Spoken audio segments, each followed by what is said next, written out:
તો કચ્છથી મહત્વના સમાચાર સામે આવી રહ્યા છે, જ્યાં માંડવીના ગોધરા ગામે યુવતીની હત્યાનો મામલો, ત્યારે હત્યારાઓને સખતમાં સખત સજા આપવામાં આવે તેવી માંગ કરવામાં આવી છે।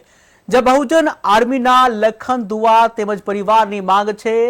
ચૂંટાયેલા પ્રતિનિધિઓ અને પોલીસ સામે આક્ષેપ કરવામાં આવ્યા છે। તંત્ર ઘોર નિંદ્રામાં હોવાના પણ આક્ષેપ કરવામાં આવ્યા છે। તો મહત્વના સમાચાર કચ્છથી સામે આવી રહ્યા છે। કચ્છ માંડવીના ગોધરા ગામે યુવતીની હત્યાનો મામલો કે જ્યાં હત્યારાઓને સખતમાં સખત સજા આપવામાં આવે તેવી માંગ કરવામાં આવી છે। બહુજન આર્મીના લખન દુઆ તેમજ પરિવારની આ માંગ છે। ચૂંટાયેલા પ્રતિનિધિઓ અને પોલીસ સામે આક્ષેપ કરવામાં આવ્યા છે, ત્યારે તંત્ર ઘોર નિંદ્રામાં હોવાના આક્ષેપ કરવામાં આવ્યા છે। જે બનાવ બન્યો એ મારી બેન હતી અને જે આરોપી છે એને ફાંસીની સજા મળે મારી એક જ માંગ છે। આ ઘટના દેશની દીકરીની હત્યા છે અને ક્રૂર હત્યા છે। આ કોઈ સમાજની કોઈ જાતિની નહીં। અને જે વ્યક્તિએ આ કામ કર્યું છે, અમે એમ નથી માનતા કે માનસિક રીતે રોગી હોઈ શકે। ખરેખર એમણે જાણી જોઈને આ કરવામાં આવ્યું છે ને વહેલી તકે એને ફાંસીના ફંદા ઉપર પહોંચાડવું એ હવે પોલીસ તંત્ર અને સરકારની જવાબદારી છે।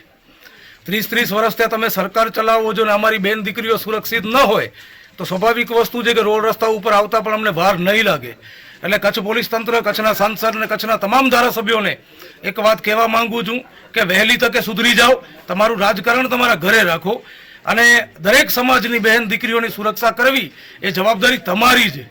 માટે આવો અને આ જે નરાધમે જે કૃત્ય કર્યું છે એને વહેલી તકે ફાંસી મળે એવા પ્રયત્ન કરો। અમારો વિરોધ કોઈ સમાજ સાથે નથી।